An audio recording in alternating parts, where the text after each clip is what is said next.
ఏంటి పరమాత్మ ఎక్కడో నీలో అంతర్యంగా ఉన్నాడు, అది కూడా నమ్మాలి కదా. ఉన్నాడు నాలో దేవుడు, ఎక్కడ ఉన్నాడంటే నాలో దేవుడు ఉన్నాడా, అవునా? అది సో తన మీద తనకు శ్రద్ధ, శాస్త్రం చెప్పింది ఇదే, లోపల తిరిగి ఉండవని. అవునా? ఇలా ఎన్ని కలిస్తేనే ఆ శ్రద్ధ పరిపూర్ణం. తర్వాత మత్పరమాహ, ఇంత తెలుసుకున్న తర్వాత ఇంకే లక్ష్యం పెట్టుకోవాలి? ఒక పరమాత్మే కదా, ఆ లక్ష్యం పెట్టుకునే సాధన చెయ్యాలి.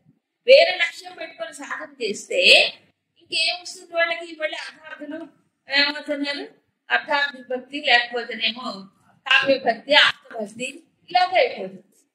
అంతే, జ్ఞానం రాదు, అనుభవం రాదు. అది మత్పరమ. అలా చేసినటువంటి వాళ్ళు, చేస్తూ ఉన్నవాళ్ళు మే అతీవ ప్రియ. ఇక్కడ అతీవ అనే వాడు స్పెషల్ గా వెళ్ళిపోయాడు. ఇంతకుముందు ప్రియామ ప్రియామ అన్నాడు, ఇప్పుడు అతీవ ప్రియ, చాలా ఇష్టం ఇలాంటి వారు. ఎందుకంటే లక్ష్యం భగవంతుడే. పరమాత్మ యొక్క వాక్కు పైన శ్రద్ధ, శాస్త్రం పైన, మార్గం పైన, దీనిపైన యథార్థం పర్యుపాసన. అది అందుకు భగవద్గీత అనేది ఆధ్యాత్మిక సాధనలో ప్రపంచంలో ఉండే మానవుడికైనా చక్కని మార్గదర్శనం చేస్తుంది. మార్గం అంటే ఎలా సాధన చెయ్యాలి, ఒడిదొడుకులు ఎలా వస్తాయి, ఎలా అధిగమించాలి, ఏ సాధన కంటే ఏది గొప్పది చూసుకోవాలి కదా, అన్ని వివరంగా చెప్పాడు భగవంతుడు. ఇక్కడ చెప్పిన తర్వాత దీని తర్వాత మరొక శబ్దం ప్రారంభం అవుతుంది. ఓం శ్రీకృష్ణ పరబ్రహ్మణే నమః.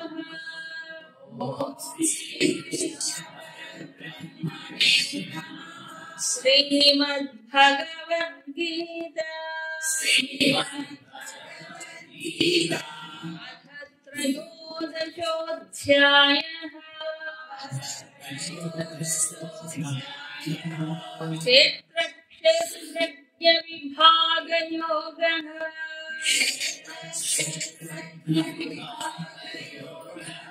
అర్జున ఉవాచ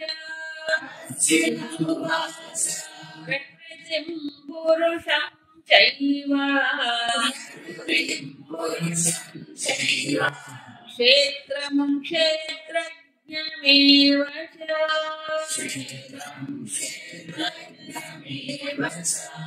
ఏతద్వేదితుమిచ్ఛామి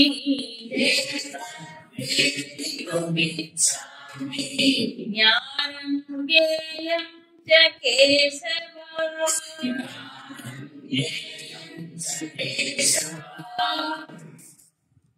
ఈ అధ్యాయంలో అర్జునుడు ఒక ప్రశ్న వేస్తాడు. ఈ అర్జునుడి యొక్క ప్రశ్న విషయంలో కొన్ని వాగ్వివాదాలు ఉన్నాయి, డిఫరెంట్ ఒపీనియన్స్ ఉన్నాయి. అర్జునుడు ఈ ప్రశ్న వేయడానికి ఏ కాంటెక్స్ట్ కనిపించట్లేదు. ఇక్కడ భక్తుడు, భక్తుడి లక్షణాలు, భక్తి స్వరూపము, భక్తిలో దశలు అన్ని చెప్పి ఈ అర్జునుడు వేసే ప్రశ్నలు అన్ని కొత్త పదాలు కనిపిస్తున్నాయి. 3 జంట పదాలు కనిపిస్తున్నాయి. ఏమంటారు? ప్రకృతి పురుషం, క్షేత్రం క్షేత్రజ్ఞం, జ్ఞానం జ్ఞేయం, కేశవ ఏదత్ వేదితుమిచ్ఛామి. ఓ కేశవ, వీటి గురించి తెలుసుకోవాలని నేను అనుకుంటున్నాను. ఎక్కడి నుంచి వచ్చిన ఈ ప్రశ్నలు? అర్జునుడు సడన్ గా ఇప్పటిదాకా భక్తి సాధన వీటి గురించి చెప్పాడు. అసలు ఈ పదానికి కాంటెక్స్ట్ కనిపించట్లేదు, సందర్భం కనిపించట్లేదు. మామూలుగా అర్జునుడు ఎప్పుడు అడిగినా ఆ కృష్ణుడు ఇంతకుముందు చెప్పిన దాన్ని బట్టి తనకు ఏదైనా సందేహం ఉంటే వెంటనే అడిగేస్తాడు. ఇంతకుముందు చెప్పిన దాంట్లో ఈ పదాలు ప్రత్యేకంగా లేదు, అక్కడక్కడ వాడబడ్డాయి. అందులో క్షేత్రం క్షేత్రజ్ఞం అనే పదం ఇప్పుడే మొట్టమొదటిసారిగా వినిపిస్తుంది ఈ అధ్యాయంలోనే. అవునా కాదు? ప్రకృతి అనే పదం కనిపిస్తుంది, పురుషుడు అనే పదం కనిపించింది. కానీ ఈ 3 ఒకే చోట పెట్టి అర్జునుడు అడిగాడంటే కొంతమంది దీన్ని సందేహిస్తారు. ఇది భగవద్గీతలో లేదు. ఎవరో మహానుభావులు కొంతమంది ఈ అధ్యాయంలో చెప్పబోయేటువంటి విషయాలని ముందుగా సాధకుడికి అర్థమయ్యేలాగా చెప్పేటట్లుగా అర్జునుడితో పలికించారు, చెప్పించారు. ఎందుకంటే శంకర భాష్యంలో దీనికి శంకర భాష్యం రాయలేదు, ఈ శ్లోకానికి రాయలేదు ఆయన. ఆ శ్లోకం లేనే లేదు. ప్రక్షిప్తాలు కావచ్చు, అయితే ఏమి లేదు. ప్రక్షిప్తమైన మనకు ఉపయోగపడేది అయితే వికంఠ యాక్సెప్ట్ కదా. అది ఎవరు రాస్తే ఏమి, ఈ అధ్యాయంలో ఏముంది అనేది స్పష్టంగా తెలుస్తోంది, అంతే కదా. ఎవరు పుస్తకంగా చెప్పించినా ఎవరు చెప్పించినా ఒకటి. ఏమిటి, 3 విషయాలు దీంట్లో స్పష్టంగా చెప్పబడ్డాయి అని అర్జునుడి ద్వారా అడిగించారు. 3 ప్రకృతి పురుషుడు రోజంట, క్షేత్రజ్ఞులు రోజంట, జ్ఞానం జ్ఞేని రోజంట. వీటి గురించి నాకు తెలుసుకోవాలి ఉంది. ఈ 3 కూడా 3 స్థాయిలలో ఉంటాయి.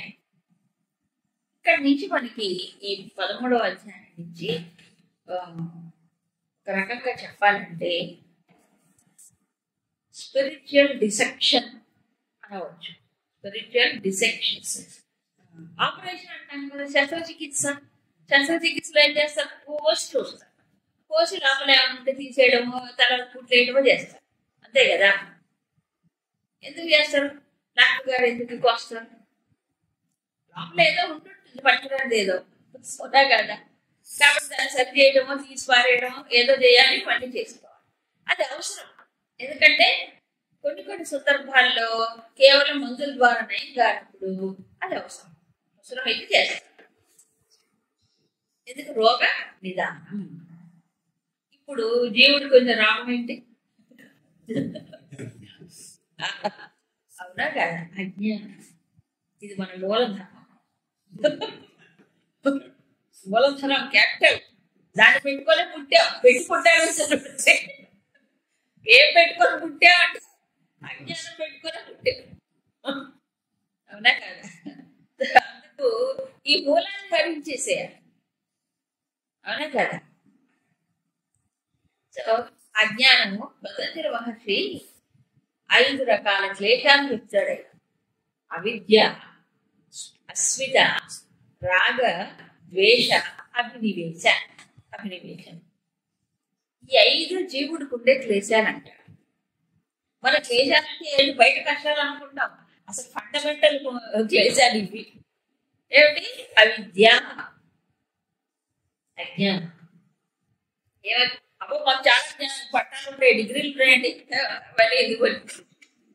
అజ్ఞానం. ఏ అజ్ఞానం, తన స్వరూపం ఏమిటో తెలియదు, ఈ ప్రపంచ స్వరూపం ఏమిటో తెలియదు, ఏ దేవుడు అంటే ఆ దేవుడు ఎవరో తెలియదు, ఏదో గుడ్డుగా వెళ్ళిపోవడమే, పెట్టిపోతుంటాయి కదా.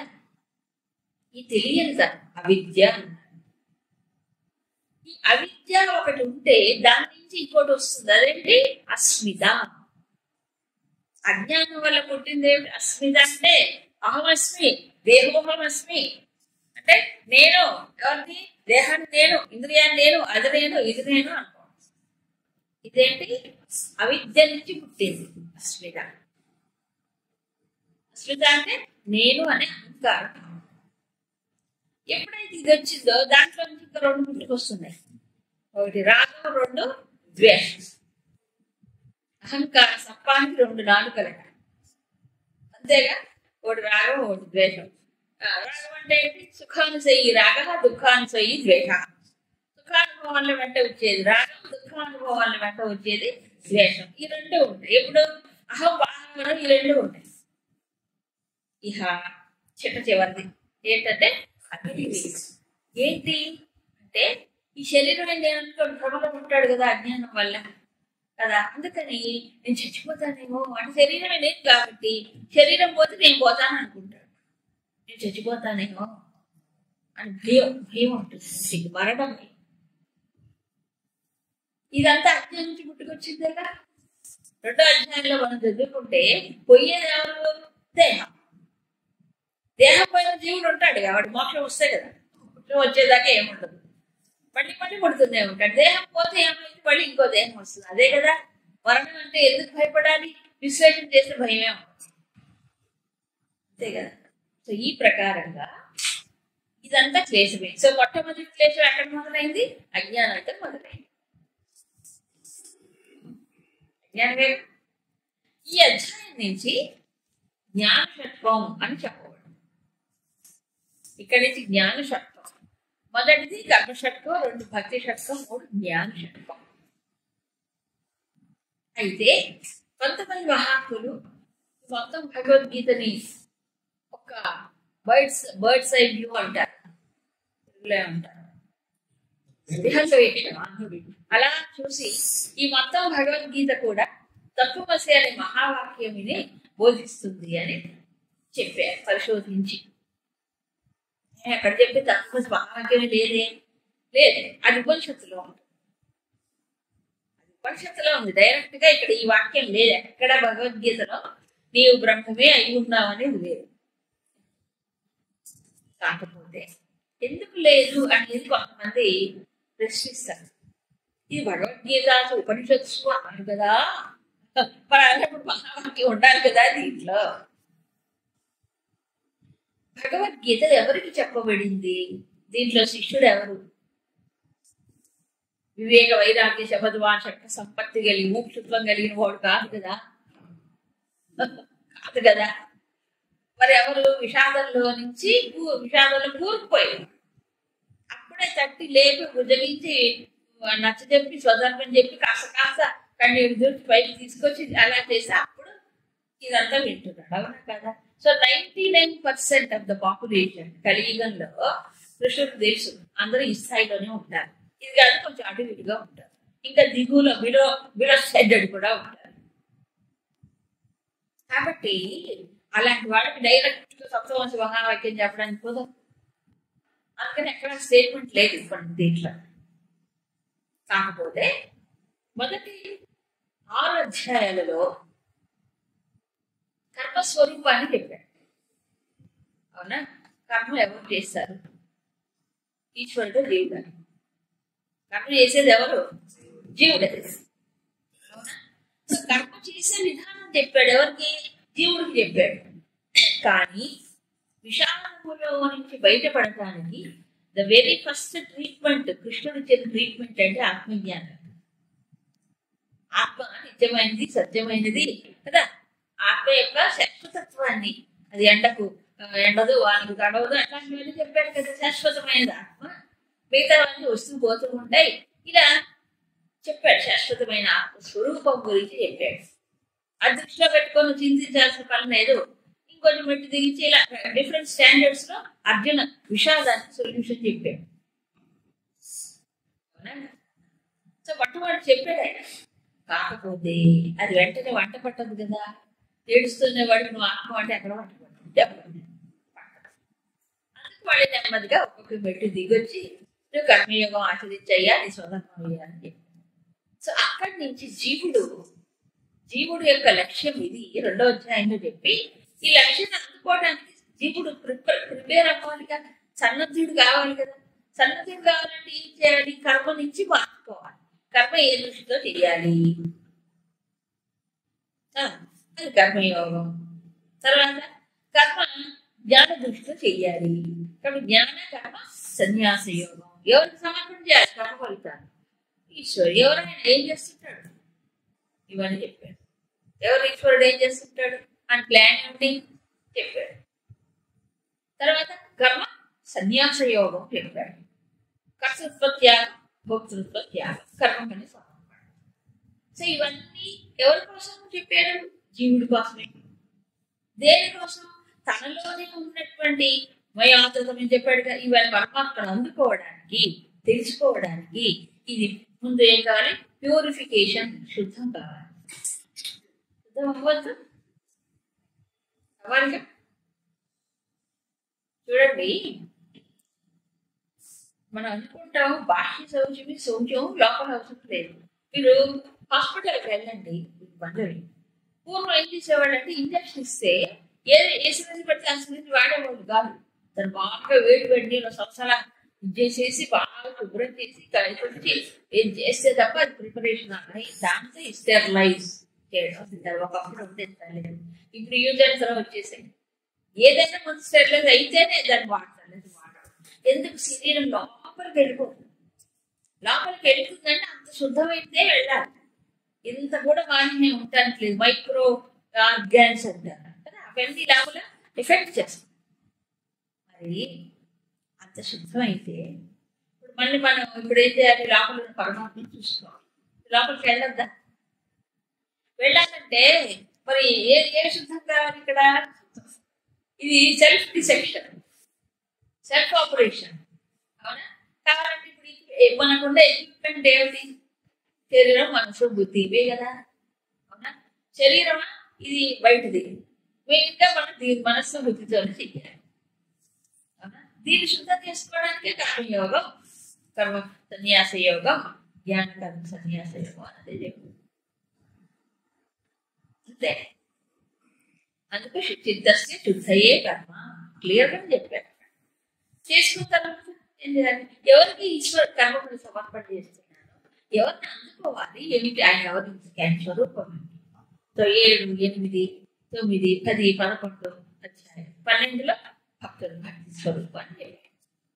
సో భగవంతుడు ఎవరు, ఆయన ప్లాన్ ఏమిటి, ఆయన ఏం చేస్తుంటాడు ఈ ప్రపంచంలో కదా. పరాపరా ప్రకృతులని అక్షర పరబ్రహ్మం అని చెప్పాడు కదా. ఇదంతా సృష్టిని ఎలా నిలబెడుతున్నాడు, ఆయన విభూతులు ఏమేమిటో ఇదంతా. చివరికి విశ్వరూపం, విశ్వానికి ఆధారంగా తాను ఎలా ఉన్నాడు చెప్పాడు. అదంతా చూశాడు అర్జునుడు. విశ్వరూప సందర్శనం జరిగింది. అప్పుడు ప్రశ్నించాడు, ఏది గొప్పది? ఇంతకుముందు అక్షరమైన పరబ్రహ్మతత్వాన్ని ఉపాసించడం మంచిదా, లేకపోతే ఒక సగుణ రూపంలో ఉండే భగవంతుడు ఉపాసించడం మంచిదే? ఆయన రెండు మంచివే, కానీ అక్షర పరబ్రహ్మోపాసన అందరికీ సాధ్యం కాదు. ఈ దేహ తాదాత్మ్యం ఉన్నవాడికి సాధ్యం కాదు. దేహమే నేను అనుకుంటే తాదాత్మ్యం ఉన్నంత వరకు సాధ్యం. కాబట్టి ఏం చేయాలి? సగుణ రూపంలోనే.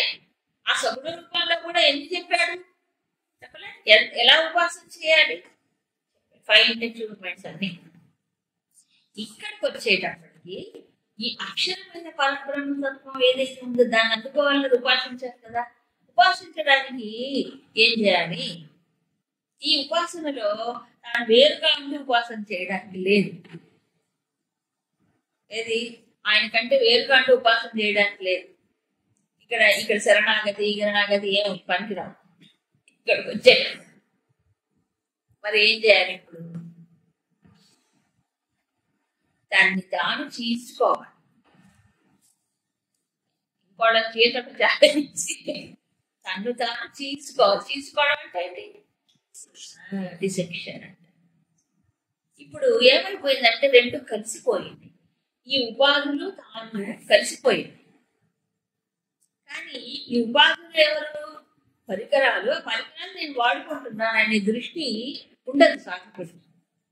సో ఇక్కడి నుంచి ఏమిటంటే, ఏది తాను ఉపయోగించుకుంటున్నాడు, ఏది తాను, ఎక్కడ తప్పు జరిగింది, ఎక్కడ తప్పు జరిగింది. దోషాలు రెండే, ఒకటి అహం, 2 మమ. మొదటి నుంచి చెప్తున్నాడు, నిర్మమోని అహంకారక, నిర్మమోని అహంకారం. ఎలా తొలగించుకోవాలి? ఎందుకంటే వాటిపైన అహం పుడుతూనే ఉంటుంది కదా. దీని జ్ఞానం ద్వారా. ఎందుకంటే అజ్ఞానం ఎలా పోతుంది? అజ్ఞానం మంది అంటే జ్ఞానమే. విద్యానే అవిద్యాం వినంతి తేజస్తిమిర సంభవతి శంకరులు చెప్పారు. అంటే అవిద్య పోవాలంటే విద్య కావాలి, చీకటి పోవాలంటే వెలుగే రావాలి, ఇంకే మార్గము లేదు అలా. కాబట్టి జ్ఞానం ద్వారా ఏ జ్ఞానం?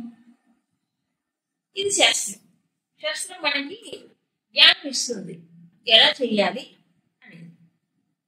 సరే, ఎలా చేయాలి శాస్త్రం చెప్పింది. మరి దాన్ని ఎవరు ఇంప్లిమెంట్ చేసుకోవాలి? ఆ జ్ఞానాన్ని ఎవరు దాన్ని సమన్వయం చేసుకోవాలి? తానే చేసుకోవాలి. ఇప్పుడు 6వ అధ్యాయంలో మనకి ఏమన్నాడు? ఆత్మన్యేవ వశం శనైశ్చైన రూపణమేతు బుద్ధ్యాదుతి గృహీతయ ఆత్మ సంస్థం మనకృత్వ అపించదపి చేస్తుంది. 6వ అధ్యాయంలో చెప్పాడు. నెమ్మదిగా ఇంద్రియాన్ని మనసులో చేసుకుని ఆ బుద్ధి యొక్క పట్టుదల చేత ఆత్మలో నిండి తీసుకురావాలిగా. మరి నెమ్మదిగా దేన్ని దృష్టిని వెనక్కి తీసుకురావాలి దేంట్లో వచ్చి ఈ ఉపాధుల్లో విషయాల్లో నుంచి రెండు పట్టుకున్నాయి. ఒకటి విషయాల్లోకి వెళ్ళి విషయాలను పట్టుకుంటుంది, లేదా ఉపాధుల్ని పట్టుకుంటుంది. ఇంకోటి ఏంటంటే రెండు వేరు వేరుగా పట్టుకోలేదు. ఉపాధిని పట్టుకోవటం ద్వారా విషయాలు పట్టుకుంటుంది.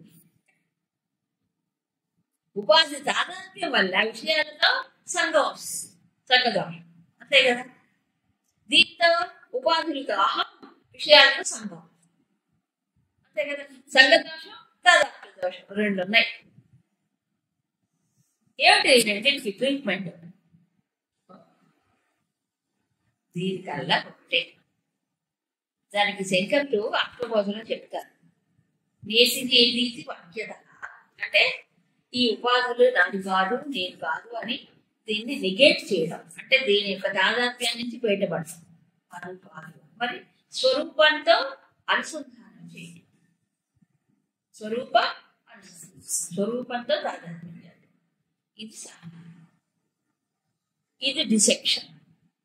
డిసెక్షన్ స్వరూపాన్ని పట్టుకోవడం, దాని కాని ఉపాధులు తర్వాత విషయాలతో తాదాత్మ్యాన్ని దూరం చేయడం అంతేగా. ఇప్పుడు ఏమైంది? రెండు కలిసిపోయి దృగ్దృశ్యం యొక్క సంయోగమే ఏమన్నారు? అజ్ఞానం. దృక్కుగా ఉండవలసిన తాను దృశ్యంలో పడిపోయింది. బట్ వాడికి దృశ్యంలో పడిపోయింది కదా. అంత దృశ్యమే. ఏ దృశ్యం? అహంకారం దృశ్యమే, మనసు దృశ్యమే, బుద్ధి దృశ్యమే, ఇంద్రియాల దృశ్యమే, శరీరం దృశ్యమే, సంబంధమైన విషయాలు దృశ్యమే. ఈ రెండే కలిసిపోయింది. అవునా? ఇప్పుడు ఈ రెండింటిని వేరు చేయటం. అయితే ఎవరు ఆపరేషన్ చేస్తారు? గురువు గారు ఆపరేషన్ చేస్తారు. లేదు, నేను నువ్వే కోసుకోవాలి నిర్దాక్షిణ్యంగా.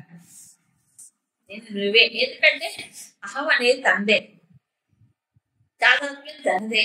తాను ప్రయత్నంతో తొలగించుకోవాలి. ఉద్ధరేద ఆత్మానుభవాన్ని తాను చేయాలి. ఇక్కడ జ్ఞాన మార్గంలో ఏ గురువులైనా చెప్పేది అదే, నిజమైన గురువు చెప్పేది అదే. నీకు ఆత్మను అందిస్తాను, ఆత్మను చూపిస్తాను అనేవాడు గురువు కాడని. అజ్ఞానం, మహా అజ్ఞానం చెప్పుకోవచ్చు. ఆత్మజ్ఞానం ఇస్తాను, శాస్త్రం బాగు చేస్తారు అంతే. ఎవడు ఇవ్వలేడు, ఇచ్చేది కానీ చూసుకోలేదు. స్వప్రయత్నం. ఎందుకంటే పోనీ మన అజ్ఞానం గురువు గారు ఇచ్చి అది తీసేయడానికి చెప్పండి, ఇవ్వలేదు కదా. మన సొత్తు మనమే దీన్ని తీసేసుకోవాలి, ప్రయత్నపూర్వకంగా తీసేయాలి.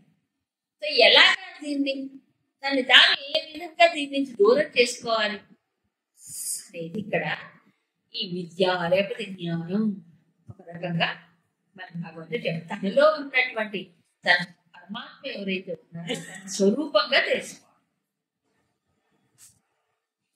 ఇప్పుడు భగవంతుడు ఏం చెప్తున్నారు? అర్జునుడు 3 ప్రశ్నలు వేసాడు. ఈ ప్రశ్నలు ప్రకృతి పురుషులోజంట, క్షేత్రక్షేత్రుడిలోజంట, జ్ఞానం ఒకటంట. ఆర్డర్లో చెప్పలేదు ఇక్కడ భగవంతుడు. క్షేత్రక్షేత్రానికి ముందు చెప్పి జ్ఞానం జ్ఞేయం చెప్పి ఆ తర్వాత ప్రకృతి పురుషులు చెప్పాడు. కాబట్టి భగవంతుడు చెప్పిన ఆర్డర్ ఇక్కడ లేదు, ఆ వరుస క్రమం లేదు. సరే, ఆయనకు తెలుసుగా ఏది ముందో ఏది వెనక. శ్రీ భగవాన్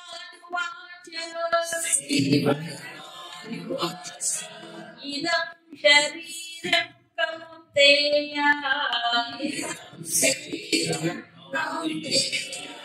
క్షేత్రమిత్యభిధీయతే ఏతద్యో వేత్తి తం ప్రాహుః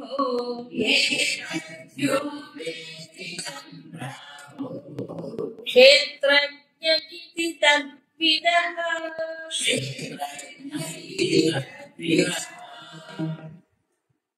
సో ఇప్పుడు ఈ స్పిరిచువల్ డిసెక్షన్ లేకపోతే తను తీసుకోవడం అంటే తీసుకోవడం అనేది ఇక్కడ కథలు కట్టాలి లేదు. జ్ఞానమే ఖడ్గం కదా. ఆపరేషన్ థియేటర్ ఏంటి? శరీరమే. దీనికి మరి ఆపరేషన్ చేయడం మార్గం ఏంటి? బుద్ధే. విచక్షణ వివేకంతో కూడుకున్న బుద్ధే. అంతే. ఎక్కడ తీసుకోవాలి? ధ్యానంలో. ఎక్కడ? ధ్యానంలో ఏం చేయాలి అంటారు చూడండి. జ్ఞానం ఇంత చెప్పిన అమ్మగారు ధ్యానం ఎట్లా చేసుకోవాలంటారు. ఇంత విని మళ్ళీ వచ్చి అడుగుతారు. ఏమిటో నాకు అర్థం వెంటనే చదువుతుంది. అంటే ప్రత్యేకంగా ఏమైనా చెప్తారేమోనని నాకు అనిపిస్తుంది. ఇంతసేపు వాగి శాస్త్రంలో ఉన్నది భగవంతుడు ఇంత స్పష్టంగా చెప్పి మళ్ళీ ప్రత్యేకంగా ఏముంటే చెప్పడానికి ఏమో రహస్యాలు ఇవే పర్సనల్ మ్యాటర్స్ చెప్పడానికి ఏముంటుంది ఇందులో రహస్యాలు. అది విచిత్రంగా అడుగుతారు. ఏదో మా పైన ఎక్కువ అభిమానం ఉంటే మాకు ఫ్రెండ్గా చెప్తారు. భగవంతుడు స్పష్టంగా చెప్పాడు అన్ని విషయాలు. మనం మననం చేసుకుంటే మనకి ఏది కావాలో మనకు దొరుకుతుంది అంతే. సరే ఏంటి ధ్యానం ఎలా చేయాలి? ఏ ధ్యానం? నిర్గుణం, క్షరం, అవ్యయం, శాశ్వతం అని ఉంది కదా. దాంట్లో ఎలా ఎలా చేయాలి? ఇప్పుడు ఉన్నాడు పరమాత్మ కరెక్టే, అక్షర బ్రహ్మయం చేయింది. ఇది అంతా లయమైన తర్వాత కూడా ఉన్నవాడు ఎక్కడ అందుకోవాలి? అంతటా ఉన్నవాడిని ఎక్కడ పట్టుకోవాలి? అంతటా పట్టుకోవాలా? అంతటా ఉన్నట్టు శాస్త్రం చెప్పింది, నేను నమ్ముతా, శ్రద్ధ ఉంది. అంతటా ఉన్నవాడిని దేంతో పట్టుకోవాలి, ఎలా పట్టుకోవాలి, ఎలా తెలుసుకోవాలి? లోపల తెలుసుకోవాలి కదా. ముందు స్వరూపంగా తెలుసుకోవాలి. ఎప్పుడైతే అది అర్థమైందో ఏ దానిలో ఉన్న ఆత్మయే సర్వత్రా ఉన్నటువంటి పరమాత్మ. ఈ ఆత్మ పరమాత్మల భేదమే లేదు. సర్వత్రా ఉండే పరమాత్మ అన్నాడు. వ్యక్తి ఉపాధిలో నుంచి వ్యక్తమైతే ఆత్మ అన్నారు. అంతే తేడా. సో ఇప్పుడు ఎక్కడ పొందాలి? ముందు పరమాత్మను ఎక్కడ తెలుసుకోవాలి? తనలోనే, తన స్వరూపంగా అని చెప్పాడు 2వ అధ్యాయం స్థితప్రజ్ఞ లక్షణాలు. ఆత్మన్యేవ ఆత్మనా స్థిత అంటే తనలో తానే సంతుష్టిగా ఉంటాడు స్థితప్రజ్ఞుడు. అంటే తనలో తానే ఎవరు? జీవుడు కాదు, ఇక్కడ ఉపాధులు కాదు, మరి ఎవరు? పరమాత్మ. ఇతని స్వరూపంగా ఎరిగినవాడు. సో ఎలా తెలుసుకోవాలన్న దానికి ఇక్కడ చెప్తున్నాడు. ఇక్కడ నుంచి ఏంటి? విభజించడం విభాగం చేసి చూడండి. ఒక రాజనీతిలో ఒకటి ఉంది, బ్రిటిష్ వాళ్ళు మన పైన ప్రయోగించి డివైడ్ అండ్ రూల్ పాలసీ. అది ఇక్కడ పనిచేస్తుంది. అంటే ఏంటి? ఈ ఆత్మ అనాత్మ, మనకి వేదాంతాల్లో ఫండమెంటల్ క్వాలిటీ ఏంటి? ఆత్మ అనాత్మ వివేకం ఫస్ట్ అండ్ ఫార్మోస్ట్ క్వాలిటీ కావాల్సింది. అంటే ఆత్మ ఏంటి? అనాత్మకు ఆవిడ తీసి చూడగలగా. ఇప్పుడు రెండు ఏమైపోయినాయి? కలకాపులగం అయిపోయింది. ఏ ఆత్మదేవి ఆత్మగా భావిస్తాడు, ఆత్మను అనాత్మగా భావిస్తాడు. అనాత్మైన శరీరం ఉన్న వృద్ధులు లేననుకుంటాడు. ఆత్మేమో కనిపించదు, అదేమో తెలియదు. దాంతో అసలు దాని గురించి అసలే తలపడు జీవుడు. అంతే కదా. కాబట్టి ఇది అకస్మాత్ అద్భుత వివేక్యుడం అని అంటారు. అంటే ఏంటి? తాను కాని దాన్ని తాను పట్టుకోవడం ఆ అజ్ఞానే బంధానికి హేతువు. అనాత్మను ఆత్మగా భావించడే బంధానికి హేతువు. సో రివర్స్ లో పోవాలి. ఏం చేయాలి? అనాత్మను ఆత్మగా భావించాలి. ఇప్పుడు ఏం చేయాలి? ఆ అనాత్మని వదులుకుని దూరం అయ్యి ఆత్మ తాను అనేటువంటి తాదాత్మ్యం చెందాలి. అదే కదా. సో ఎలా దూరం చేయాలి? ఇలా చేత చేయాలా? ఈ అనాత్మ నుంచి ఎలా దూరం అవ్వాలి? బట్ ఇదే ఒకటే ఉంది మనకి ఇన్స్ట్రుమెంట్, అదే బుద్ధి, అదే విచారణ. ఇంకో ఇన్ని లేవు, ఒకటే ఒక పరికరం. విచారణతోనే చెయ్యాలి. అవునా కదా? అదే ఇక్కడ చెప్తాను. ఇదం కౌంతేయ ఇదం శరీరం క్షేత్రం ఇది అభిధీయతే. ఇది మొదటి డెఫినెట్. ఎందుకంటే అసలు ఈ మోహం లేక అజ్ఞానం అనేది దానికి సీట్ అంటే మూలం ఏమిటంటే శరీరం. అంతే కదా. అజ్ఞానం ఎలా ఎక్స్ప్రెస్ అవుతుంది? ఎలా? అజ్ఞానం యొక్క మొదటి అనుకూలం ఏమిటంటే దేహాత్మభావన అంటారు. అజ్ఞానం ఉందని ఏమిటి ఎలా తెలుసు అంటే దేహమే ఆత్మ, దేహమే నేను అనుకోవడమే దాని అనుకోవడం. అజ్ఞానం మనకు కనిపించదు కదా. కాబట్టి నేను దేహం అనుకోవడం అంకురం. అందుకని అక్కడి నుంచి మొదలు పెట్టాడు. ఏంటది? ఇదం శరీరం అని చెప్పడం. ఇదం శరీరం. ఇదం అంటే ఈ శరీరము. ఆ ఇదం అంటంలోనే అర్థం. మనం ఏమనుకుంటాం? నా శరీరం మొదలు పెడతాం. అవునా? నా శరీరం మొదలు పెడతాం. లేకపోతే శరీరమైన నేను అంటాం. అవునా కదా? శరీరమైన నేను అంటాడు ఎక్కువ సార్లు. అప్పుడప్పుడు నా శరీరం అంటుంటాడు. అవునా? ఇదం శరీరమే మొదటి జ్ఞానం. అంటే ఏంటి? ఈ శరీరం. సో ఫస్ట్ అక్కడి నుంచి దెబ్బ, మొదటి దెబ్బ అది. ఇదం శరీరం చూపించాడుగా. సో అప్పుడేంటి? నిజమే కదా. ఇప్పుడు బయట దృశ్యాలు నేను ఎలా చూస్తున్నాను, శరీరం కూడా దృశ్యమేగా. అంటే నా బుద్ధి చేత, నా మనసు చేత గ్రహించబడుతోందిగా, గుర్తించబడుతోందిగా, తెలియబడుతోందిగా. అవునా కదా?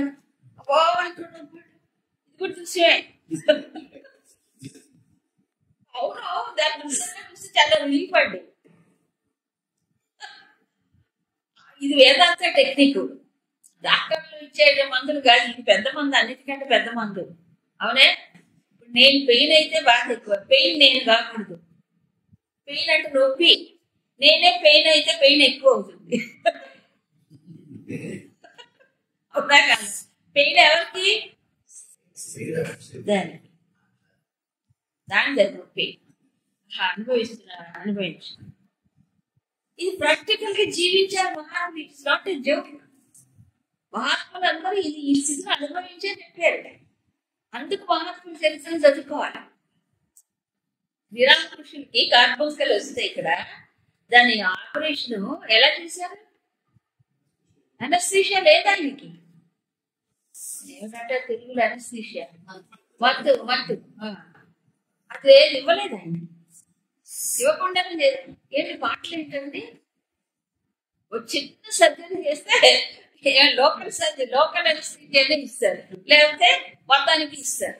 అలాంటిది ఎంతమంది మహాత్ములు, అలాంటి వాడు ఈ దేశంలో ఎంతమంది. అందుకని ఎలా ఉండగలిగారంటే దాన్ని దృశ్యంగా వేరుగా చూసి ఉపాధి. ఇది ప్రారంభ కర్మ నిర్మితం, అంతే కదా. శరీరం అంటే ప్రారంభ గృహితం సూత్రం శరీరం. ప్రారంభం అనే సూత్రంతో ఇది డిజైన్ చేయబడింది శరీరం. కాబట్టి దాని ప్రారంభం అది ఉంటుంది. దాని ప్రారంభం కాబట్టి ఇదం శరీరం, ఇదం శరీరం, ఈ శరీరం ఏమంటారు దీన్ని? దానికి ఒక పేరు పెట్టాడు, మంచి పేరు పెట్టాడు. పేరు కూడా ఎందుకు పెట్టాడో నాకు చాలా అర్థం. క్షేత్రం ఇది అభిధీయతే. దీన్ని ఏమన్నారు? క్షేత్రం అని చెప్పబడుతుంది. శరీరం యొక్క పేరేమిటి? క్షేత్రం. ఎందుకంటే క్షేత్రం అని చెప్తున్నాను.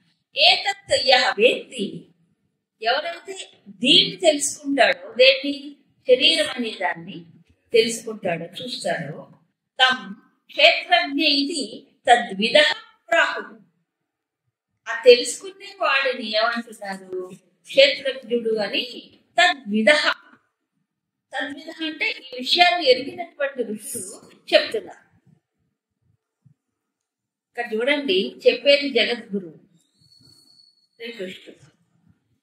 ఇది ఋషులు అన్నారు అని చెప్తున్నాడు ఆయన. అదే ఆయన గొప్పతనం. జగద్గురు అయిన ఆయన చెప్పినా ఋషులు చెప్పారంటున్నాడు ఆయన. అవునా? ఇది ఈ అధ్యాయంలో మళ్ళీ తర్వాత ఇంకోసారి కూడా వస్తుంది. ఋషిభిర్ బహుదా గీతం. ఎందుకంటే ఋషులు అనేవాళ్ళు ఏదైతే ఈ శాస్త్రంలో, వేదంలో ఒక లక్ష్యంగా చెప్పబడిందో ఆ లక్ష్యాన్ని అనుభవించినటువంటి వారు, అనుభవాన్ని ప్రమాణంగా తీసుకొని చెప్పినటువంటి వారు. అందుకే ఉపనిషత్తులు అంతా ప్రామాణికం ఉంటుంది. భగవంతుడు కూడా అదే ప్రమాణంగా చెప్తున్నాడు. నా సిద్ధాంతం అని చెప్పట్లేదు ఆయన. తద్విధ ప్రాహు, ఆ ఎరిగినటువంటి వాళ్ళు చెప్పారు. అవునా?